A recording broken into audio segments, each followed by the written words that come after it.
DJ Betelma, des actualités uniques, dynamiques et renversantes dans le Journal TV.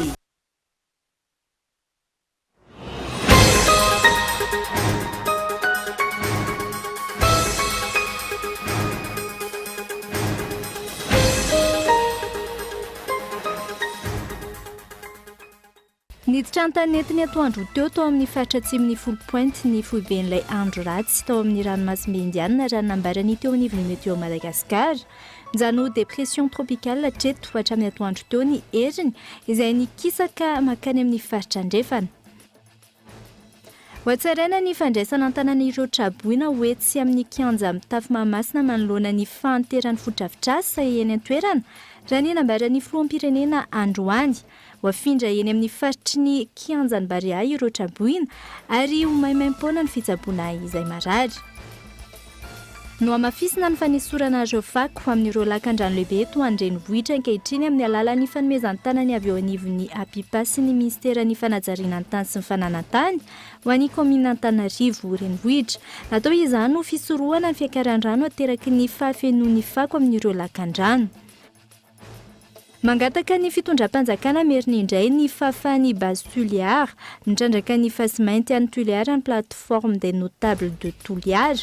Tsy araka ny feo mandeha araka ny novoizin'ireo fiarahamonim-pirenena roa mitarika ny fanoherana ny base Tuliar raha ny zava-misy marina mandina ny tetikasa hoy ny fanazavana.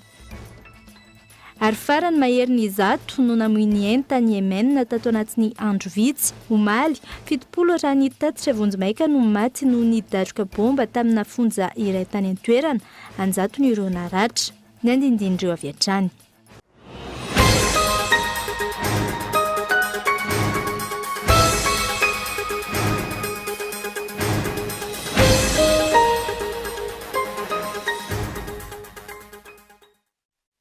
Tonklasy tompoko vafaly miarabantsika rehetra tonga soa indray ato anatin'izao fampahalalam-baovao izao ary manasanao naraka izany hatramin'ny farany. Entsika isantarana ny fampahalalam-baovao tsy amin'ny alalan'ny faniliana andraikitra no ahafahana mandroso vahaolana maharitra manoloana ny olan'ny fiakaran-drano tato anatin'ny andro maro teto Antananarivo. Tompon'andraikitra tamin'izany ny rehetra ary samy tompon'andraikitra amin'ny fandraisana fepetra isorohana ny fiverenan'izay indray.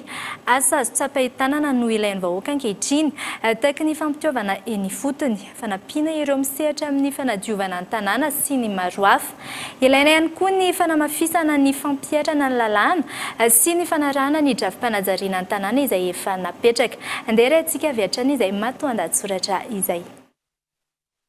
Tsy mifanaraka intsony amin'ny fitombony mponina indrindra amin'ny tanan-dehibe ny foto-drafitrasa misy sy ny fitaovana ary ny isan'ny olona miasa amin'ny fandrindrana ny tanàna, isan'izany eto Antananarivo. Mbaribary izay taoriany rotsakorana ny fanesy teto an-drenivohitra ka niteraka fiakaran-drano miompapana. Hita nandritra ireny ny mazava-dehibe sy tokony hanaovana laharam-pahamehana, ny fampitaovana sy ny fanampiana olona misehatra amin'ny fanadiovana ny tanàna sy ny fandrindrana ankapobeny. Isan'ny nanamafy izany ohatra ny tenenivon'ny komina sy ny APIPA mba ahafana misoroka ny tondra-drano ary efa vanim-potoana ny fahavaratra tahaka izao.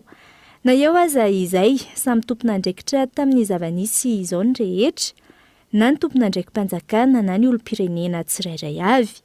Olana goavana ny fiovavan'ny toetrandro, ny famaroan'ny fanorenana tsy ara-dalàna etseroa, ny fako mivarina amin'ny lakan-drano sy ny maro hafa. Isan'andro ohatra mahatratratra amin'ny 700 metatra toratelo ny fako voaroka ny APIPA eto an-drenivohitra. Miampy manentsina ny fivariana ny rano izay ihany koa ny fanariany mponina ny fako amin'ireo lakan-drano madinika. Tsy fotoana ny fifanomezan-tsiny intsony anefa izao raha tiana handroso i Madagasikara raha toa ka ilaina ny tsy hiverenany tondra-drano intsony eto Antananarivo. Andraikitry ny rehetra no mandray fepetra izay tandrify azy. Vahaolana maharitra ny fampiarana ny drafi-panajariana ny tanàna izay efa napetraka ho ampiara ny vondrom-bahoaka itsinjara-pahefana tahaka ny eny amin'ny komina, Fokontany sy ny maro hafa.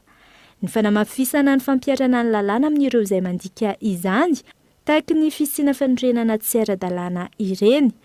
Ilaina ihany koa ny fanomezana fitaovana sy ny fanampiana olona ho an'ny Fokontany, komina, APIPA sy ny maro hafa mba hifanaraka amin'ny fitombony mponina izany. Ny fahatsapatena ny vahoaka amin'ny fanajana ny fanadiovana ny tanàna ankapobeny ny fandrosoana vahaolana manoloana ny fitobakiny fako sy ny maro hafa. Kasika ny toetrandro kosa indray dia niditra amin'ny tanety ny atoandro teo tao amin'ny faritra atsimon'ny folo pointy ny foiben'ilay andro ratsy tao amin'ny ranomasimbe indianina raha ny nambarany teo anivon'ny meteo Madagasikara. Mijano dépression tropicale hatreto hatramin'ny atoandro teo ny heriny izay mikisaka makany amin'ny faritra andrefana. Toetra manoloana izany ny filazana fanairana ho an'ny Antala na Lanjorofo ary ny faritra Atsinanana raha ny nambarany mpamantatra ny toetrandro. Abraham Randriamanana. Tsy mbola nivadika ho rivo-dozatra amin'ny androany atoandro ilay andro ratsy tao amin'ny ranomasimbe indianina raha ny nambarany teo anivon'ny meteo Madagasikara. Ny toetra tao amin'ny faritra atsimon'ny folo pointy nanomboka ny atoandro teo ny foiben'ity andro ratsy ity izay mikisaka miaka-andrefana somary avaratra andrefana ary mahafaka hatramin'ny 70 kilometatra isan'ora raha ny fanazavana. Misy ny rivotra rahina tafiotra entin'ity andro ratsy ity. Miazakazaka be aloha izy amin'ny ankapobeny zany satria azavaina fanandehaina be le fatrandro ratsy efa niditra tanety izy zany tao amin'ny 12 sasany teo ny foibeny zany efa niditra tao atsimon'ny folo pointy district Tomasina faharoa tao amin'ny 12 sasany teo dia mijanona ho dépression tropicale hatrany zany izy misy eo amin'ny 10 kilometatra isan'ora eo ny rivotra miaraka aminy misy rana tafiotra izy 570 kilometatra isan'ora. Araka izany, misy ny filazana fanairana ho an'ireo faritra vinavinaina andalovany. Eo koa ny famitandremana mikasika ny fahabetsahan'ny rotsakorana. Ankoatra izay, miantso ireo mpanjona an-dranomasina ao amin'ny morontsiraka Boeny, Sofia, Analanjorofo raha tsy nanana tsy handrika mandritra izany ny tompon'andraikitra. Manan-kery hatrany zanatr'izany ny filazana voarahin'ireo distrika voakasika ny Androrazika voakasika izay distrika ny Antala, Analanjorofo sy Atsinanana filazana miloko mainty zany ireo. Dia ny abetsahana rotsakorana ihany koa mbola manan-kery ny fampitandremana mahakasika izay abetsahana rotsakorana izay. Tsara marihana hatrany zany ny morontsiraka aloha hatreto dia tena saika ny morontsiraka rehetrarehetra zany ankoatrany any amin'ny morontsiraka andrefan'ny nosy no mba azo lazaina fa tonontono ranomasina fa ny ambiny dia saika tena mahery ny ranomasina zany. Efa misy ny toromarika nomena ho an'ireo tompon'andraikitra iny foto no fiatrehan'ny fiatraikan'ny andro ratsy misy ankehitriny raha nambarany teo anivon'ny BNGRC. Analanjorofo manokana zao nanaovana PCR mihitsy tany izany hoe efa tokony efa malala ny tokony ataony daholo leo tompon'andraiki-panjakana na izany na tsy izany nefa mifandray tsy tapaka izahay amin'izay mety fivoaran'ity toetra ratsy satria io tsy hoa hoe tena zavatra naturely io mety misy zavatra miova tapaka ihany eny tsy efa-tsefany eny. Tsy andalo ny faritra Nalamanga ny andro ratsy raha ny nambarany tompon'andraikitra. Etsy ankilany, itony ny rotsakorana ao amin'ny tian'io ity sy ny rahampitso raha ny vinavina trany. Nisy tamin'ireo mponina teto Andrenivohitra tamin'ny tian'io ity ny niomana ny amin'ny mety ho fivoaran'ny toetrandro. Mafimafy satria mamotaka moaraka ny tena fandehan'ilay. Fotaka zany ny voana ny varavarana fa zany izay aloha zany mbola tsy tratran'ilay tena hoe misy rano ao anatin'ny trano tena marina. Tokony hamafisina mihitsy ny trano alohan'ny avinorana fa tsy miandry efa tondra trano kory vao jerevana tsy mety. Manana atao trano aloha zany dia raha misy trano ambony dia ampiakarina letanao ambany dia any ambony finy. Vinavinaina ivoaka an-dranomasina ny oalina na ao amin'ny rahampitso maraina ny amin'ny faritra Boeny ity andro ratsy ity raha ny nambarany teo anivon'ny meteo Madagasikara. Tao amin'ny distrika Amparafaravola moa no nisy ny foiben'ilay andro ratsy iny tamin'ny 3 ora tolakandro teo ny ena ny heriny ka mitondra rivotra 70 kilometatra isan'ora miaraka tamin'ny tafiotra 50 kilometatra isan'ora. Izay ny amin'iny fa ho hatsaraina ny fandraisana an-tanana ireo trabona ho an'ny etsy amin'ny kianja mitafy Mahamasina manoloana ny fanteran'ny fodrafitrasa eny an-toerana raha ny nambaran'ny filohan'ny Repoblika androany. Ho afindra eny amin'ny faritry ny kianja ny Barea ireo traboina ary maimaimpona ny fitsaboana izay marary.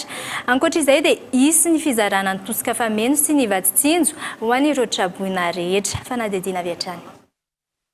Mitombo isa ireo trabona eny anivon'ireo site d'hébergement samihafa eto Andrenivohitra ankehitriny. Nahatratra 2,704 ireo trabona teny an-toerana raha ny tarehimarika navoakany teo anivon'ny BNGRC ho an'ny omaly alina. Manoloana ny fahateran'ny fotodrafitrasa, misedra olana ireo trabona amin'ny toerana hipetrahan'izy ireo. Araka izany, nitondra ny vahaolana entina nampiana ireo trabona ny filoham-pirenena nandritra ny fidinana nataony teny an-toerana androany. Isany lamina napetraka andrindrana ny fandraisana ireo trabona ary isy amin'izy ireo no afindra toerana ao amin'ny faritry ny kianjan'ny Barea.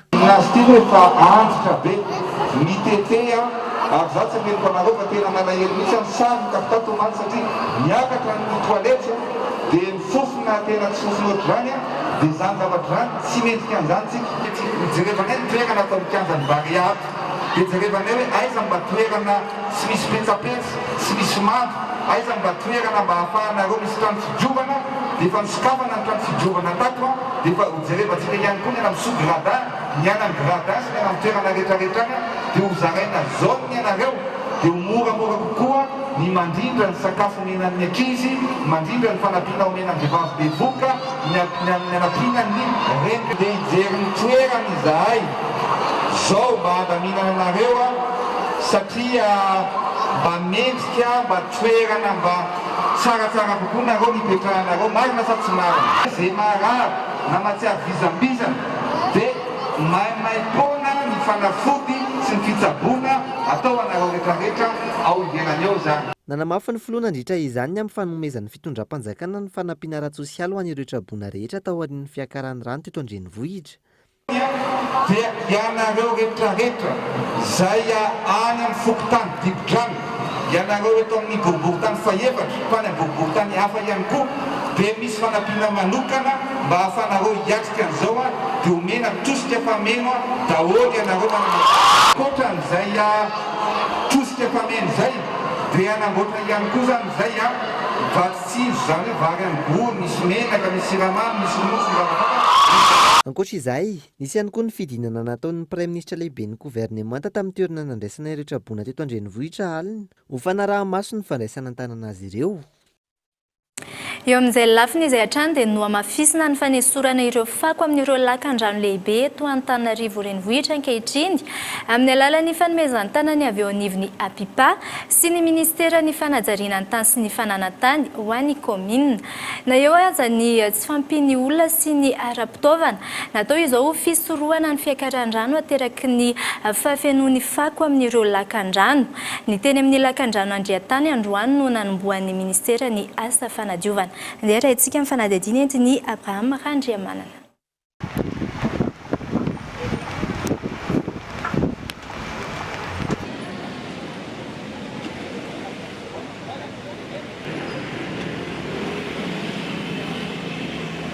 Toy androany ny fanatanterahana ny asa fanadiovana ireo lakan-drano eto Andrenivohitra ho an'ny eo anivon'ny APIPA eo ambanin'ny fiahin'ny Ministera ny Fanajarianan-tany sy ny Fananantany ho fanohanana ny komina Antananarivo renivohitra.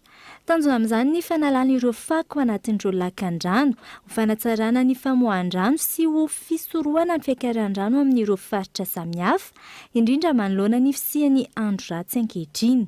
Kanala Andretany zao ty hitantsika ao aoriana ity. Tsy eto ihany, fa eto nanomboana an'le asa. Ao hita pirofo zao fa ny fisian'ny fako ao anatin'ny kanala mampiakatra ny rano. Ty asa ty fako hitantsika ato aoriana ity dia io dia efa asan'ny APIPA andavanandro ataony foana io. Fa le fako ery Atsinanana ery dia io fako zay an'ny komuna ny tokony hanala azy. Dia eo nanapahakevitra hoe andao alana daholo ihany koa. Ary tsy eo ihany fa ny fako rehetra zay any anaty rano.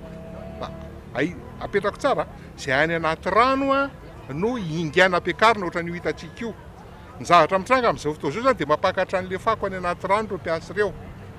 Aritra roa andro ny fanatanterahana ny asa fanalana ireo fako ho an'ny lakan-drano Andriantany na misy aza ny olana eo amin'ny tsy fampiny olona sy ny fampitaovana izany fanazavana. Amin'izay point rehetra zay asahan'ny APIPA dia tokony ho vita ny ara-dalàna sy ara-potoana fa tsy ampy olona ao. Ary be dia be mifangatahana efa natao mba ahafahana mirekrute olona hatrany amin'ny 10 ny hoe meo olona 10 zay hanala ny isan'andro fa tsisy an'izao io raha ohatra ka ampy ny olona. Fa tsy ampy ny olona, tsy ampy ny fitaovana.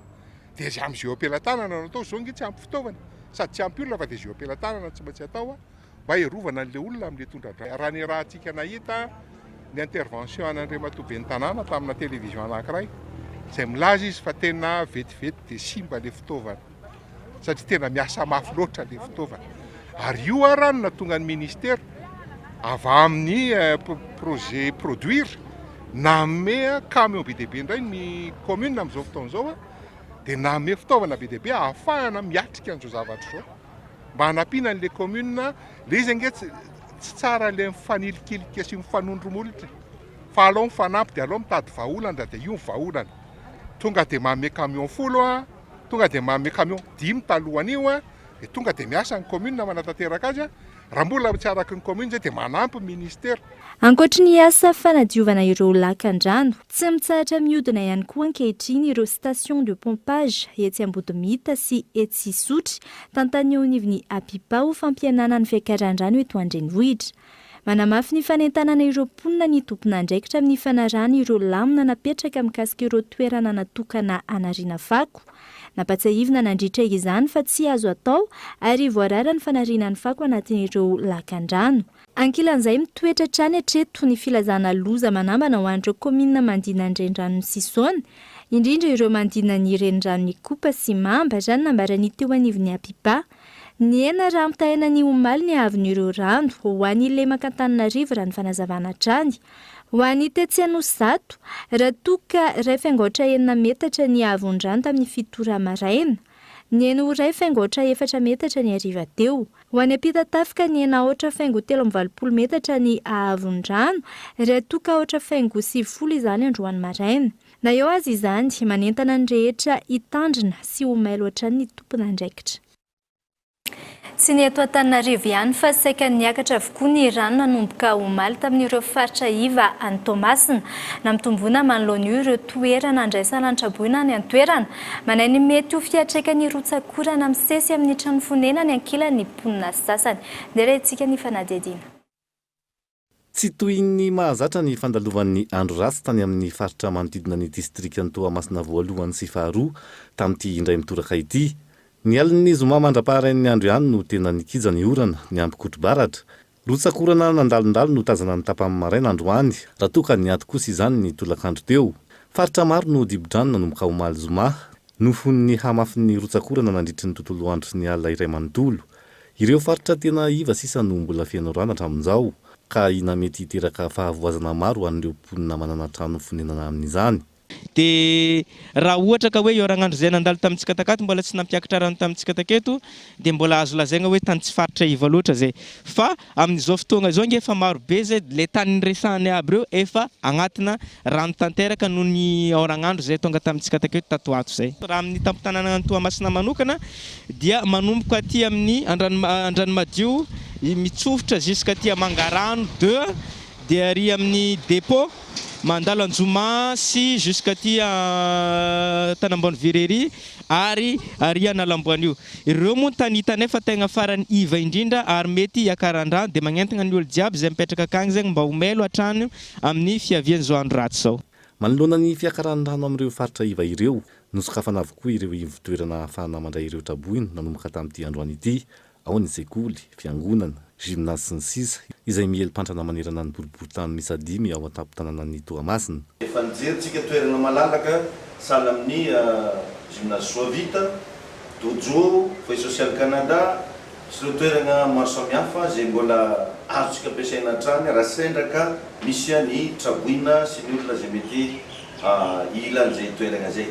Dia azo atao tsara ihany koa miantso numéro-ny pompier, azo atao tsara ny magnatona ihany koa arak'izay izy resagna zay. Magnamarika eto zahay fa tsy lavitra anareo vahoaka ny fitondram-panjakana, tsy lavitra anareo vahoaka ny commune urbaine ny Tamatavy ary mametraka hatrany fa vonona ny amin'izay fifanampiana tokony ho atao. Ny misosokevitra ihany koa moa dia magnentana antsika isa-tokantrano raha hitanao no mipetraka amina faritra iva tsaratsara raha mba miakatra aty amin'ny ville araka izay efa natoro teo. Hatreto faritra maro no efa ritra sahady ny rano izay naharitra adiny iray teo eo noho ny fahadiovan'ny lakan-drano mampikoriana ny rano miandrona. Tsy dia naharitra ihany koa ny fahatapahan'ny herinaratra. Lafim-baovao hafa tanteraka kosa indray, midina tsy kelikely ny isan'ireo olona fantatra fa tratry ny Covid-19 eto Madagasikara raha ampitahaina ny tamin'ny herinandro. Misa 7,750 ireo tranga vaovao ary misa 450 ireo olona lavo. Fanadihadiana entiny Michela Ranardzon. Amin'ny fitiliana miisa 7,7 no totosaina ny 12 janoary 2024 hatramin'ny 1 janoary 2025 raha ny totanisana avoakan'ny ministera ny fahasalamam-bahoaka miisa 7,7 ireo tranga vaovao, 1,3,9 ireo olona sitrana, 7,7 ireo mampiseho ny fahasarotan'ny aretina ary 4,50 no lavo. Amin'ireo tranga vaovao marina fa mitondra ny Covid dia ny faritra Analamanga no tena ahitana betsaka izany, miisa 17,0 manaraka azy ny faritra Diana miisa 20, ny faritra Vakinankaratra no ahitana tranga miisa 4,50. Hatramin'ny androany miisa 13,9 sy 3 hetsy ireo fitiliana efa vita teto Madagasikara, 12,2 sy 5 alina ireo olona efa sitrana, 10,5 isanjato ny tahapasitranana raha toa ka 2,3 ny tahapahafatesana. Eo amin'ny lafiny toe-karena misedra olana ny tontolon'ny famokaram-bary sy ny orinasa misehatra amin'izany raha ny nambaran'ny GEM na ny Groupement des Entreprises de Madagascar. Nanolotra vahaolana mikasika izany ity farany, isan'izany sy ny politika mpanjakana sy ny fahavononan'ireo mpitondra. Fanadihadiana entiny Michela Ranartsonnatrany. Mba tsy hampitombo intsony ny fanafarana vary eto Madagasikara ary hamonoana ny orinasa tsy miankina misehatra amin'izany, nanolotra vahaolana mikasika izany avy eo anivon'ny GEM na ny Groupement des Entreprises de Madagascar. Voalohany zany dia tokony hampitomboana ny rendement. Ahoana ny ahafahana mampitombo ny rendement dia ao ny technique agricole. Dia miady amin'ny changement climatique, zany hoe tokony développer ny rehetrarehetra momba ny bio fa tsy produit chimique. Koa ny fampiasam-bola, zany hoe famindram-bola. Ny mpamboly malagasy raha ohatra izy ka tia avelatra ny production dia mety voatery izy indram-bola ny amin'ireny IMF ireny. Lesitsika malala fa ny taux d'intérêt tajana-bola ny IMF dia avo any amin'ny 25% na 30% any ho any. Ahoana ny ahafahan'ny mpamboly mahazo rentabilité, mahazo vokatra tsara raha ohatra ka amboly be tahaka izany ny tajana-bola. Dia hoe io koa no tokony hojeren'ny fanjakana. Isan'ny fototra ahafahana mamoaka ny vokabary ihany koa ny fanamboaran-dalana sy ny fampiatrana ny politika mpanjakana mazava. Zavatra lehibe ny lalana. Zavatra mafaly moa zany dia ny hoe amboarina lalana makane aloatra. Fantsika fa ny aloatra no grenier Madagasikara. Dia lasa sainana isika hoe nahoana no hatramin'izay no tsy namboarina iny lalana makany aloatra iny nefa ao ny tena mamokatra vary. Nahoana no tsy amboarina amin'izao tsika miteny izao ny lalana makany Bealanana Ambatory any faritra Sofia izay mamokatra vary be da be mihitsy fa ny lalana makany tsy teneniko aminareo. Nahoana tsy amboarina lalana makany plaine Fianamavony izay mamokatra vary be da be tokoa satria tena ratsy mihitsy ilay lalana. Politika mpanjakana ilay izy, mila fahavononana mavitrika fa tena azo atao tokoa izy. Raha natotanisy 3 taonina isaky ny hektara ny vokabary amin'izao eto Madagasikara ary manodidina ny 4,5 tapitrisa taonina isan-taona ny vokabary ary manafatra 10 isanjato ny vary ilainy i Madagasikara. Fa isan'ny vokatra mampiavaka ny orinasa Baloche SARL ny famokarana sy ny famarotana ny baolina kitra marka Juglany. Ankoatra ny endriny sy ny amafiny izay ahafantarana manokana ny marka Juglany, amidy amin'ny vidy mirary ihany koa ny baolina raha ny eny anivon'ny tranombarotra misy azy ireo Etsisotry Atsinanana. Fanadihadiana entiny Yves Richard. Iray amin'ny orinasa matianina misehatra amin'ny fanafarana fitaovana sy kojakoja ara-panatanjahantena amin'ny endriny maro ny Baloche SARL. Na izany na tsy izany, isan'ny vokatra ny foron'izy ireo manokana ny marka Juglany ary ny Baloche SARL ihany araka izany no manana fahafahana mivarotra sy mampiasa ny marka amin'ny fomba rehetra. Izahay dia vao amin'ny société Baloche SARL. C'est maintenant spécialisé en importation articles de sport. C'est une fourne tamni 2019. Manana géroi zay à base ansar nanao création an'ny marque Juglani à l'aide-ny caste familial teratany pakistanais izy io taoarinan'ny famoronana ny marque Juglani dia napetraka teo amin'ny Omapi ny marque Juglani izay certifié tamin'ny 2020 ka manomboka teo dia distributeur exclusif an'ny marque Juglani izahay eto Madagasikara. Isan'ny vokatra mitondra ny marque Juglani manomboka miparitaka ary ahafantarana ny baloche SARL manokana ny baolina kitra. Misy ihany koa araka izany ny tsikely lalana amin'ny fanaovana osika sy ny fangalarana marika ary mivarotra ny entana osika eto amin'ny tsena anatiny. Miavaka na izany amin'ny endriny na amin'ny fanamariana manokana mirakitra aminy ary ny kalitaony ankabeny baolina Juglani. Manana ny spécificité-ny izy ity izay ahafantarana anazy hoe ity le original. Voalohany indrindra misy an'ity code QR ity izany hoe barcode afaka scanena ary mamoaka an'ity baolina ity. Manaraka izany dia ilay marque hoe Juglani dia gravé na milentika tanteraka anatin'ilay matériel fa tsy misoratra fotsiny eto ambony. Ankoatr'izay ihany koa dia misy an'ity logo ity ahafantarana azy G ao anaty boribory dia misoratra hoe Juglani original. Afaka remarquentsika ihany koa ny qualité an'ity baolina ity dia hafa mihitsy, meilleure qualité ity baolina ity, izany hoe tout terrain mazaka ora na mazaka tany na afaka anaovana futsal koa mety. Eo amin'ilay couture koa ny tiako tsindriana kely izay hitantsika fa mikatona tanteraka fa tsy mora mivoraka na mora simba ohatran'ny hafa. Izay zany no ahafantarana an'ity baolina ity. Ka eto zahay dia te ampafantatrareo anareo mpanjifa satria mahita izay ballon makatahaka tanteraka an'ity baolina anay ity izay miparitaka eny amin'ny marché local anefa tsy mivoaka avy ao amin'ny société anay, izany hoe tsy izay no mifournir an'ilay izy. Noho izany dia contrefaçon ilay izy ka manentana anareo zahay ny société baloche SARL moa izay eo a Isotry l'OIP 11 Isotry Est dia misokatra ho anareo rehetra mpanjifa izay manana information na mangataka fanazavana misimisy mikasika ity ballon ity. Misy amin'ny lokony sy ny habeany isan-tsokajiny raha ny baolina marque Juglani. Amidy amin'ny vidiny mirary ihany koa ny baolina sy ny kojakoja ara-panatanjahantena isan-tsokajiny amidy ny baloche SARL izay ny Isotry Atsinanana no ahitana azy raha ny eto Andrenivohitra.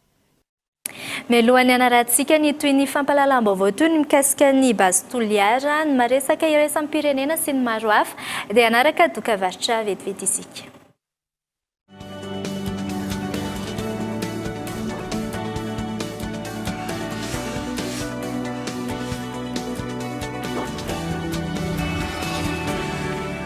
Moi, j'ai ma passion.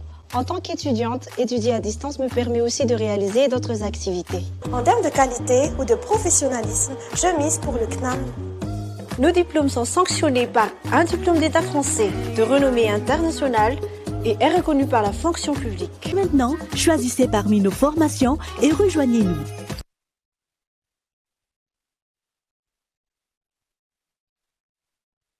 لما بيك مرنج تسميتي رفيسن ماتيز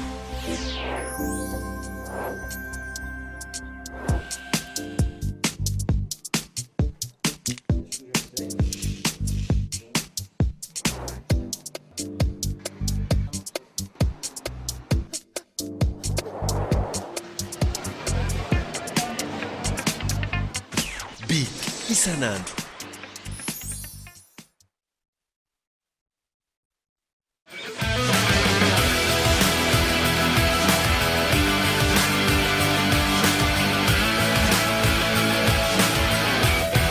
Ziv, mbola vona foana ary vona pirenena, za koa 038.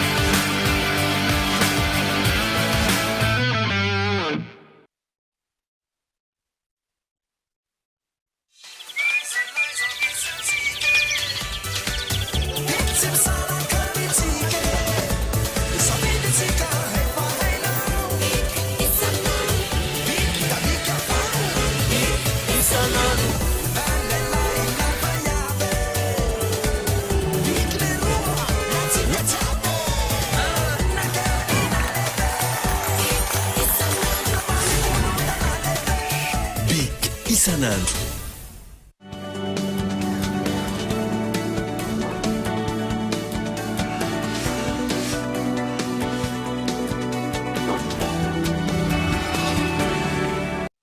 Tavaverina eto amin'ny fampahalalam-baovao isika araka ny hitantsika tamin'ny lohatenim-baovao teo dia mangataka ny fitondram-panjakana ameriny indray ny fahafahan'ny Bazy Toliara mitrandraka ny fasimenty any Toliara ny plateforme des notables de Toliara tsy araka ny feo mandeha araka ny voizin'ireo fiarahamonim-pirenena roa mitarika ny fanoherana ny Bazy Toliara ny zava-misy marina mandinina ny tetikasa hoy ny fanazavana anampibetsaka ny mponina any amin'ny toerana sy ny fanjakana manoloana ny krizy koa ny tetikasa izay tombanana piditra etra mandinina ny valo lavitrisa ariary.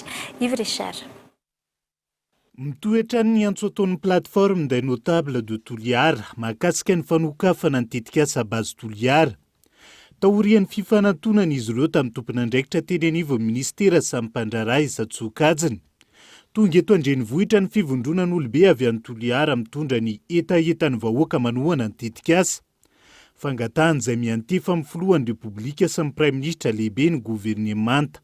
Io tetikasa io zany dia nijanona tany amin'ny volana novambra 2019.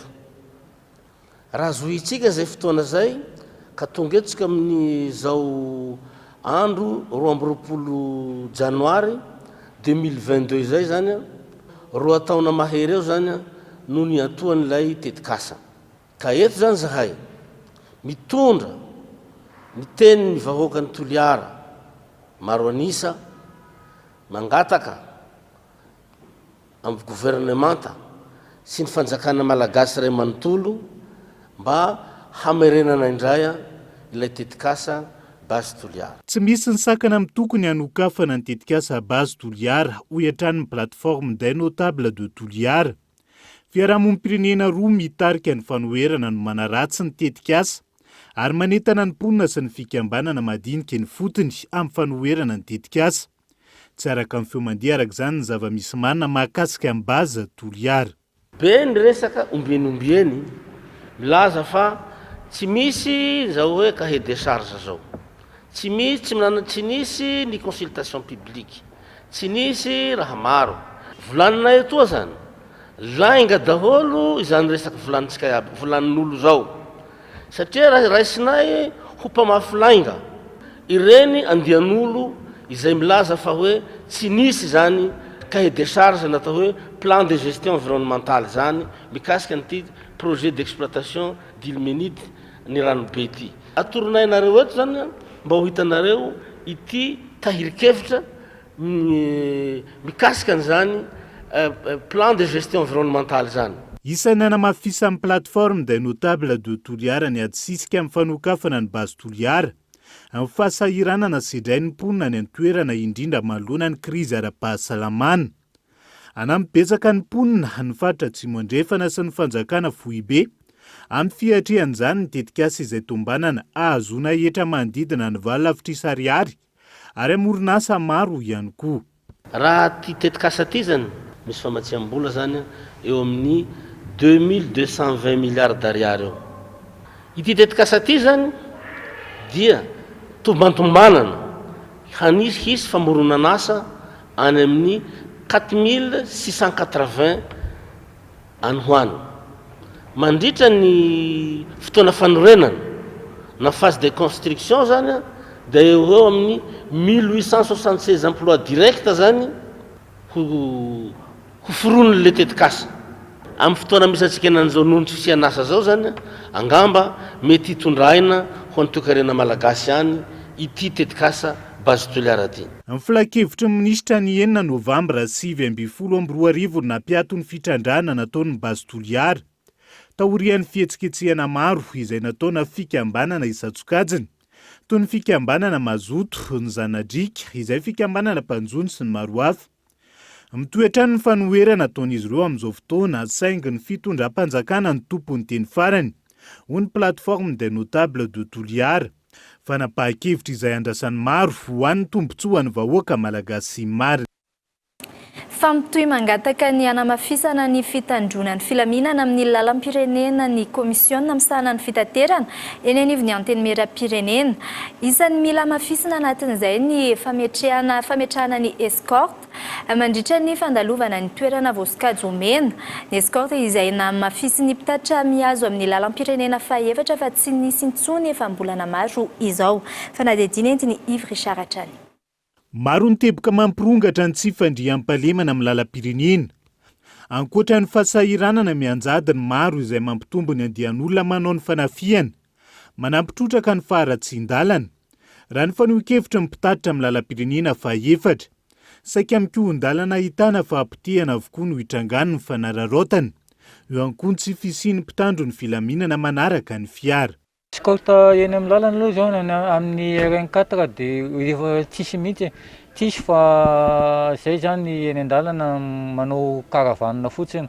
Dia misy moa hoe maharaka ny namany dia mandeha, tsy maharaka ny namany moa dia ankinina amin'ny ao ambony ilay lalana zany. Dia fa ny tena amin'ny lalana RN4 iny zao ny etapiketsa iny akazo be iny dia eo anelanelan'ny maiva-tanàna sy Ambalanjanakomby iny koa ohatra misy ratsiratsy ihany. 5-5 Ambalanjanakomby, Andramamy iny koa zany misy point tena jaune rouge be iny. Vao tamin'ity nisy zavatra nitrangatranga teo aloha teo dia zao vao miverina manomboka miaraka aminay ihany. Raha niaraka taminay hatramin'izay zao misy anankiroa izy telo zay miaraka aminay. Tsy tokony hitaza-potsiny manoloana ny firongatry ny tsy fandriam-pahalemana amin'ny lalam-pirenena ny tompon'andraikitra isan-tsokajiny. Raha ny faneho-kevitro ny filohan'ny komisiona misahana ny fitaterana eo anivon'ny antenimieram-pirenena, amin'ny fanatevenana ny escorte izany hoe ny fametrahana mpitandro ny filaminana farafahakeliny isaky ny andiana fiarana karavanina ny vahaolana aingana. Ny amin'ny lalam-pirenena indrindra momba ny fitateram-bahoaka izay anisan'ny mahasarotiny mihitsy ary iny nefa nanaovana ezaka sy teny mafy teo anatrehan'ny ministeran'ny fitaterana. Dia eo koa ny fiaraha-miasa amin'ny gendarmerie izay misy an'ilay escorte. Dia io moa ny ratsy kely lalana fa tsika kosa dia tena miezaka foana hatrany mametraka an'izay fandriam-pahalemana izay zany ary manaitra ny mpanatanteraka mba tsy hatoritory, satria matetika rehefa miseho foana ny loza izay vao mandray fepetra. Fa ankehitriny nefa tsy tokony ho zany ny fomba fiasa fa tokony miezaka antsika zany manatanteraka an'izay zavatra izay atao zay. Efa nahitam-bokany tamin'ny ady amin'ny tsy fandriam-pahalemana amin'ny lalam-pirenena ny vepetra nondraisina drizay ho ny filohan'ny komisiona misahana ny fitaterana eo anivon'ny antenimieram-pirenena. Izao indray tsy mitohy ny ezaka vita, mivena mirongatra ny fanafiana amin'ny endriny maro.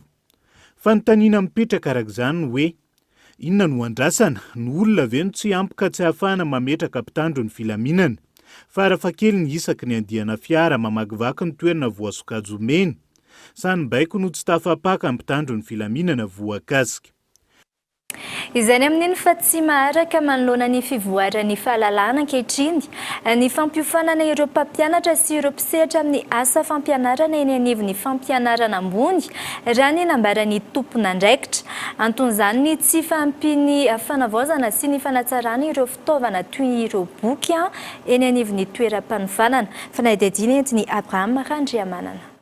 Sakana miteraka ny fahatarana eo amin'ny sehatry ny fahalalana ho an'ny sekoly ambony manofana ho mpampianatra ankehitriny ny tsy fahampiany fanavaozana ireo antotan-kevitra toy ny boky raha nambaran'ny tompon'andraikitra. Vokatra izany maro ireo mpianatra no misedra olana amin'ny asa fikarohana ary tsy mifanaraka amin'ny vanim-potoana misy ankehitriny ny fahalalana ananany. Raha ny ataoko hoe ny andro tokony ny boky raha ny atao amin'ny école normale supérieure n'Antananarivo aloha zany dia ataoko ngambany hoe ny andro tokony dia efa somary efa antitrantitra ihany. Kanefa moa hitanareo amin'ny fahalalana tsisy hoe efa taloha na ny ankehitriny no avy fa ilaina daholo zany na ny taloha azany kanefa mba araka ny vanim-potoana ihany koa ny mpianatra sy ny mpampianatra ety amin'ny anjerimanontolo indrindra dia ilaina zany le boky fanavaozana ihany koa ny trano famakiam-boky ka iveriko hoe efa mba dingana kely vita zany a zao endrika fampitaovana zao a raha nisan'ny mpianatra koa moa zany dia tsy masehaka nisan'ny mpianatra ny boky zay no tena marina. Mandina ny 900 amin'izao fotoana izao ireo mpianatra eo anivon'ny École Normale Supérieure Antananarivo raha toka mandina ny 300 isan-taona ireo mivoaka navita fiofanana. Tokony ho atao laharam-pameana ny fampidirana ireo mpampianatra navita ny fiofanana ho isan'ireo mpiasam-panjakana ahafana manatsara ny sehatry ny fampianarana raha ny fanazavana. Tolona be foana ho an'ny ankizy mivoaka amin'ny sekoly ambony fa mifana mpampianatra any fanjakana toytony kanefa moa zany a ny fanrinay tompona andraikitra ny mpampianatra rehetra amin'ny École Normale Supérieure dia ny hoe ny mpianatra avoaka ny École Normale Supérieure zay sekoly mpanjakana zany a raha ny tokony ho izy ny fiheveranay azy a dia ireo tsy tokony handefitra mihitsy ireo amin'ny fandraisana ny mpiasa-mpanjakana mpampianatra mba hialantsika n'ilay hoe samy matsapa-daholo hoe ohatrany hoe miambitsy tongana le asa fanabeazana satria nahoana lasa mpampianatra daholo ny olona tsy mahita asa dia izay zany tokony mba ho sary-piara na itsika ray aman-dreny tsika vahoaka malagasy mihitsy ny tokony ho sary-piara amin'ny asa fanabeazana hoe mba ome olona tsara ofan'izay ampianatra ny zanakay. Ao anatin'ny fiara-miasa amin'ireo mpisehatra tsy miankina, nisy ny fanolorana boky miisa mahery ny 70 isa ho an'ny ENS Ampifloha, boky izay natao entina hanampiana sy hanohanana ireo mpiofana amin'ny fianarana ataon'izy ireo. Olana maro no ateraky ny tsy fananana ministra tompona andraikitra misahana ny Harena Kibonitany sy ny tsy mbola fahavitany fanavaozana ny code minier. Ny tontolon'ny fitrandrahana Harena Kibonitany sy ireo voka-dratsiny izay tsy voaresaka matetika indray no averina ho taterina aminao anatin'ny fandaharana alalino rapitso amin'ny 7 tora hariva. Andeha arahintsika ny santionany amin'izay.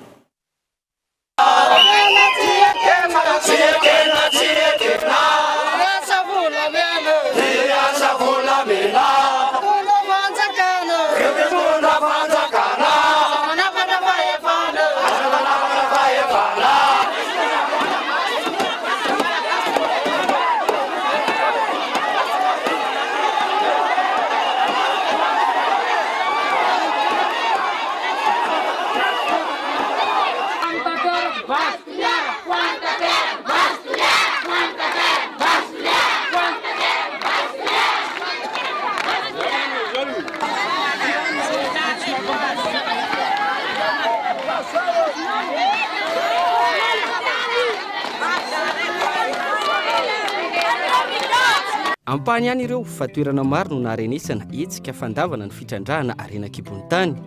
Fanohirana izay antony roa no mahatonga azy amin'ny ankapobeny. Voalohany amin'izany ny fahasimban'ny tontolo iainana raha tsy hiteny afa-tsy ny rano izay ain'ny olombelona ka mahasaroty ny eny fotony raha voaloto noho ny fitrandrahana. Toy ny tranga tany Mananjary faritra Vatovavy izay nahitana akora simika mercure ny rano izay nitrandrahan'ireo vahiny volamena ka nahatonga ny fanoheran'ny vahoaka. Faharoa mahatonga ny fandavan'ny vahoaka ihany koa ny fanitsakitsana ny zon'olombelona sy ny tsy fanajana ny kolotsaina raha tsy ilaza afa-tsy ny any amin'ny faritra Atsimo andrefana ny famindrana fasana sy fanosikosena ireo toerana masina sy mananjina ataon'ny orinasa mpitrandraka manampy io ny fanotohinana ny sehapiaren'ny mponina. Ny voka-dratsy ara-tontolo iainana sy ny fiahinan'ny zon'olombelona izay atao fisafosafona na tsy resahana mihitsy isaky ny misy orinasa hitrandraka Harena Kibonitany eto amintsika fa ny tombontsoa no ifatohana entina andrisen-dahatra ny vahoaka. Tsy dia voadinika tsara ny hoe inona marina moa no tena tombontsoa ho azo amin'le fitrandrahana ary inona koa nefa no mety ho sarany miafina amin'izay le fampiroboroboana ny sehatry ny fitrandrahana ny Harena Kibonitany izay. Antaonany maro izay no niandrasana ny fahavitan'ilay fanavaozana ny lalàna mifehy fitrandrahana Harena Kibonitany. Hatramin'izao tsy tafavoaka ihany izany. Isan'ny olana raha ny angom-baovao ny tanterahana mahatonga ny fitarazony izany ny tsy fito fipijery eo amin'ny orinasa vaventy mpitrandraka sy ny maro anisa ao anatin'ilay comité de réflexion. Eo amin'ny maresaka iraisam-pirenena kosa indray no hanohizantsika ny fampahalalam-baovao. Mahery ny zato no namoy ny hainy tany Yemen tato anatin'ny andro vitsy. Omaly 70 raha nitatitra vonjimaika no maty noho ny datroka bomba tamina fonja iray tany an-toerana ary anjato ny ireo naratra. Fanadadiny eo amin'ny sarin'ny France 24. Dans les rues de Sanaa, Taka izao ny famaroany vahoaka nidina an-dalambe eo amin'ny tanànan'ny Sana. Olona anjatony maro no nanao izao fihetsiketsehana izao, manohitra ny tranga famonoan'olona noho ny fisiana darika bomba tany toerana. Tao avaratry Yemen na Omaly, fonja lehibe iray no nilatsahana bomba. Vokany mahery ny 70 ireo namoy Inde, anjatony ireo naratra. Nomeloiny teo anivony vondron'ny firenena mikamana izao tranga izao. Ny antsony rehetra ampiaton'ny tranga mitarika famonoan'olona tahaka izao izy ireo. Ahina ny hotohin'ny ady ao Yemen, raha ny fanazavany filohan'ny filan-kevitry ny fandriampahalemana amin'izao eo anivony ONU. 7 taona izao no ny disadisa sy ady tany Yemen. Ho an'ny vondron'ny firenena mikambana nandritra izay taona maro izay, tombanana mahery ny 7,703 hetsy namoy ny vokatrio ady any an-toeran'io. Manjavizavy tanteraka hatreto ny mety ovaolana mikasika izay na ny mety hotoiny rara.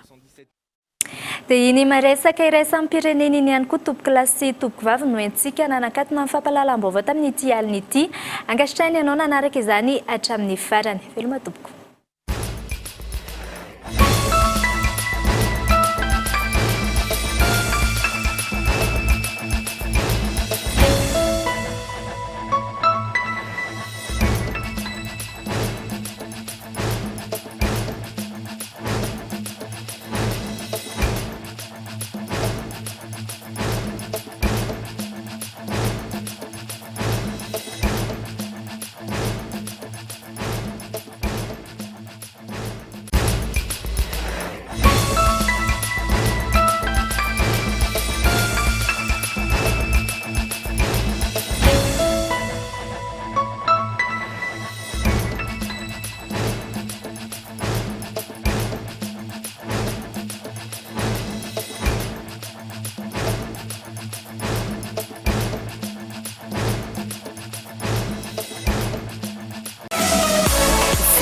Telma, des actualités uniques, dynamiques et renversantes dans le journal TV.